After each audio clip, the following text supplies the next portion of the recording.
Ladies and gentlemen, welcome to the Motivate Property Podcast. It is Thursday, the 17th of July, 2025. Hope everyone out there is having a fantastic week. So guys, this week we are talking about an article that has been going through everybody's newsfeed over the last couple of weeks, talking about the Australian and our unaffordable market, right? So there was a study that was recently done. I'm going to bring up some data and run you guys through a bunch of articles as I talk through this. That was published by Chapman University called the Demographia International Housing Affordability Report. Basically, it was a report done where they wanted to look at multiple markets across the country and work how affordable real estate actually is.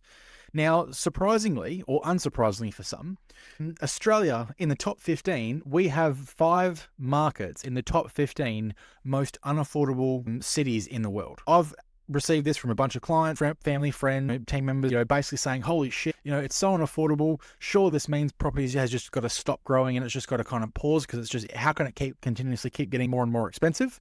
This is kind of now proving that Australian property is so out of reach for the average person. It's so unaffordable. It's the most unaffordable real estate in the world. Surely, the market's got to kind of crack and break at some point, right? So that's kind of what we're hearing and seeing out there. Now, before I get really stuck into this, I'm going to start here. It's bullshit.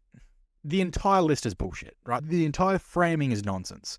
Like everything about this article, or this kind of list, and everything they're talking about is absolute friggin' nonsense, right? Now, I want to break this down and kind of talk to you guys about the reasons why, all right? So, firstly, like I said, this is done by Chapman University, Demographia International Housing Affordability Report. Please Google that, guys. Double check this list for yourselves. Have a look at it. Don't just look at me. Basically, what it's talking about is the 15 least affordable housing markets in the world. Hong Kong, Sydney, San Jose, Vancouver, Los Angeles, Adelaide, Honolulu, San Francisco, Melbourne, San Diego, Brisbane, London, Toronto in Canada, Perth, and then Miami. All right, so that's the top 15 most unaffordable real estate in the world, apparently. So, let's talk about why this is 100% misinformation and absolute effing nonsense. Right? So, number one. When we talk about housing affordability, this is very much a politicized term. And I have seen multiple people try and justify or try and sort of, explain what this actually is and not really have much of an. Now, what I'm talking about is the mainstream media and the politicians that are over in Canberra doing nothing. Long story short, one of the things that I've seen people talk about in terms of housing affordability is the median repayment on your average mortgage and the percentage of income it takes for the average household to pay that mortgage. So really what they're talking about here is percentage of income. Now, what that really means is, let's just say, for example, you go to work and you make $1,000 a week. If you need to spend $300 per week just for your mortgage, just for your living cost, that's around 30% of your mortgage. Now, here is my evidence. And again, like I said, I've seen this across mainstream media. Politicians are always talking about it. It's an absolute, it is so incorrect, it's not even funny. And let me explain.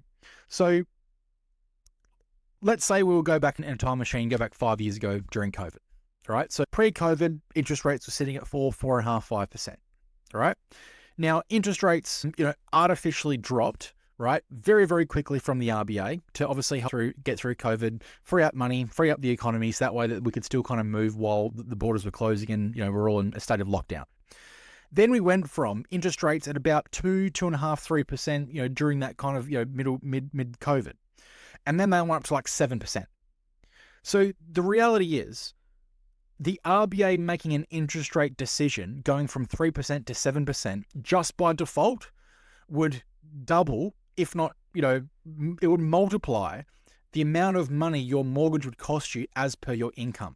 And it's got nothing to do with the property market. It's got nothing to do with supply and demand. It's got nothing to do with what's happening in any individual city. It's simply the RBA making an artificial move on the interest rate, which then dictates the percentage of the income that your repayment's going to be taking out of your median wage. So, the fact of the matter is, that calculation of percentage of income, the average mortgage, is fucking nonsense. It is so, I can't understate how naive using that type of calculation actually is, right? And, like I said, that example of the RBA using interest rate is just one way of just kind of showing that it's kind of flawed. It's a very flawed measurement, right? Now, what I believe is the best way to determine housing affordability is the median wage per year versus the median house price of that particular place, city, for example, right? So, As an example, what's the median wage in Perth? Like, median wage last time I checked was around $87,000, and then the median house price was sitting around $700,000, like $750,000, right? So you can see that's like 8 to 9 times, median wage to median house price, but that's an index of 8 to 9, right? So that, in my mind, is far better when it comes to objectively measuring affordability of real estate in any particular city, right? So that's I guess kind of one piece of the puzzle here. When we're talking about affordability, what does affordability mean? That's really what we mean. Median wages, median prices. Now, secondly, let me walk you guys through what these articles actually say. All right. So firstly, I'm going to go to Domain. The headline of Domain is the locations where buying a property is now impossibly unaffordable. Now, what they're essentially talking about here in Domain, it says here the latest edition of the Demographia International Housing Affordability Report compared the median house price to the median household income, which is what I'm talking about, a measure called the median multiple in 95 housing markets across 8 countries. So what they're now talking about is, hang on a second, this isn't against the world. This is only now talking in 8 countries. Let me go to the next one, which is Australian. The title of the article for the Australian broker, very credible source, by the way. Australia's cities ranked among the world's least affordable. So this is now framing this in a way that Australia has some of the most unaffordable real estate in the world now, based on that figure. Citing the exact same study, and what they're essentially saying here is pretty much the same thing as what the other report was saying, based on that particular study by Chapman University, Demographia International Housing Affordability Report. But now they're kind of going from world's least now to 8 countries. Then there was one done by Forbes. Sydney, Melbourne, Adelaide are the top 10 least affordable cities for housing. Now, when you look in this article, they're referencing the exact same study. They're now saying 94 major markets. 94 major markets. So it went from 95 markets across 8 countries now to 94 markets, according to Forbes. Now, when you go down in the actual body of it, they're actually saying 97 markets. They're not reviewing 97 countries, they're reviewing 8 countries. Then we go to realestate.com. Realestate.com says, 3 Aussie cities ranked amongst the top 10 most unaffordable housing markets in the world. So once again, realestate.com, a website that I would consider, almost the gold standard when it comes to Australian property, is now telling people in this article, or in this title, 3 housing cities ranked amongst the top 10 most unaffordable housing markets in the world. And yet, when you read the body, the first paragraph says, Australia has been declared the least affordable housing market in the English-speaking world, with 3 nation capitals ranked among the 10 most unaffordable. So hang on a second. So now realestate.com is claiming that this is against the English-speaking world. Now, a very quick Google search would say, Google has told me just now there are 67 English-speaking countries. So once again, realestate.com, what you're saying is absolute nonsense. Like, this is just absolutely not correct. When I go to CanStar, right? CanStar's also got another article in this, right? The 10 most expensive cities around the world to buy property. And again, you go through the list, it's got them all there, but it's now saying the affordability report crunched numbers across 94 major housing markets in 8 nations, including Australia, Canada, China, Ireland, New Zealand, Singapore, the United Kingdom, and the United States. And, this is what it's determined. This is your top 15 list. So just so we're clear, right? Secondly, this is the second point. How can you sit here with a straight face and claim that we have the most unaffordable real estate in the world when you're looking at 8 countries? Every single one of these articles between Forbes, like Australian Broker, Domain, realestate.com, CanStar, and this is just fucking page 1 of Google, by the way.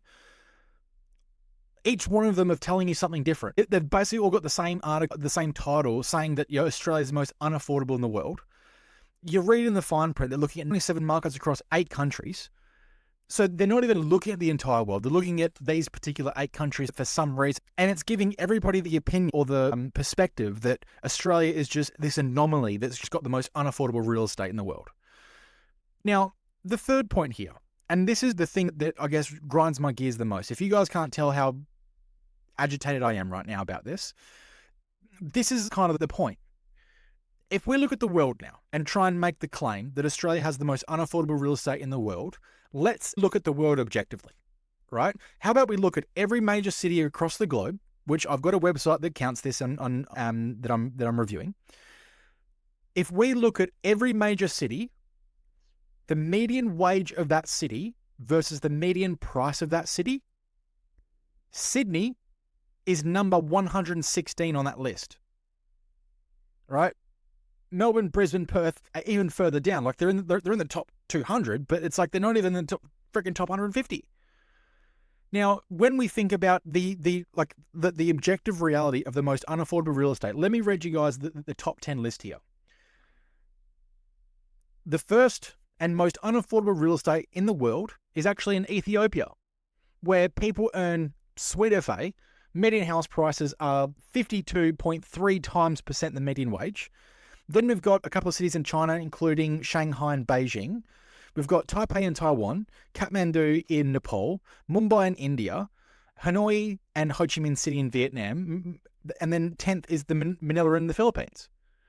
Now, what do we notice about those countries or about those cities? People don't really earn a lot. There's a lot of people in them. They're extraordinarily overpopulated. Hence why the supply and demand is the fact that these are all a 30 times plus index, which means, for example, in Manila, median wage times 30 is the median house price. And if we look objectively at the actual world, Sydney, which is Australia's most unaffordable place in the country based on wages and median prices, is actually the 116th most unaffordable city in the world.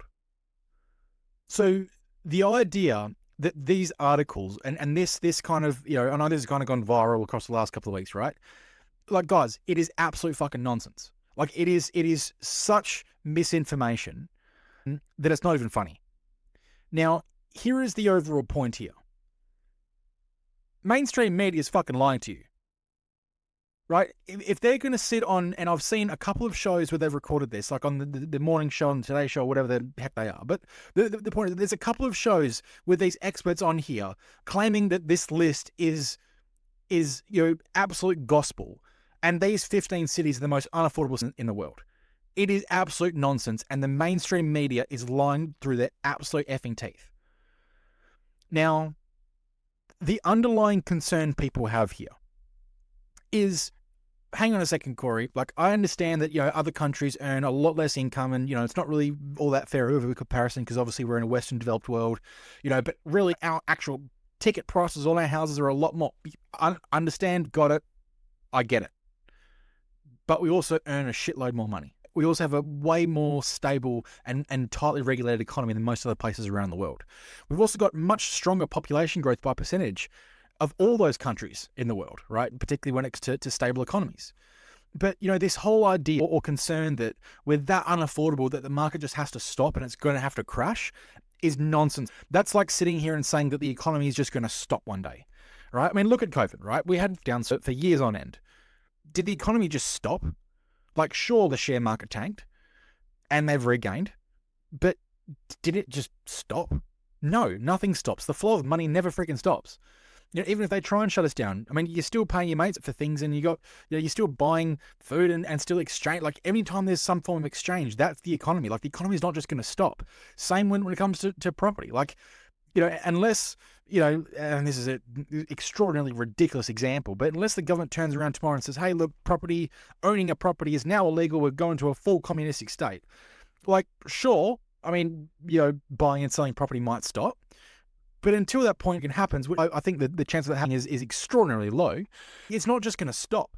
Like, the idea that the property market is just going to reach some certain point, all of a sudden, oh, look, no one can afford it anymore, and therefore the property market is just going to crash, is nonsense. The banks will create different products for you. They're already doing this. Go back 30 years ago. Average mortgages, timeframes, are around 20 years. Today it's 30 years. In our lifetime, the next couple of years, the average mortgage in Australia will be 40 years. That will become the standard. Why? Because they need to stretch that repayment over a longer period of time to lower the repayment so you can still afford it. They will continue doing this shit. Like, our banks, and obviously for most of our, my loyal listeners here who've listened to me rant about this shit for years, you'll understand that I believe the banking system's a fucking scam, right? It is a complete Ponzi scheme. Like, the entire thing is an absolute freaking scam. These bankers are the most profitable. The amount of money they make literally in selling you money is absolutely astronomical. Do you think the day will come when they will facilitate a market where you can't still buy a property? Considering your mortgage or your mortgages, the interest on houses is by far the most profitable product that the bank can sell you. Do you think the day will come when all of a sudden they're just going to think, oh shit, no one can afford it. Oh, well, let's just pack up shop and go home. Fuck no. Not even close. They're just going to create different products so you can still afford it no matter what the price is by extending time frames. Things like, for example, shared equity. That's very common nowadays, right? So, someone with a lower income can't afford to get into the house. Under the shared equity scheme through the state government, you buy 60%, the government buys 40%. When you sell it, you get 60% of the equity, the government gets 40% of the equity. Like, these schemes are common nowadays. Like, it's not like this isn't like something that's new. Like, this is something that's been around for quite some time.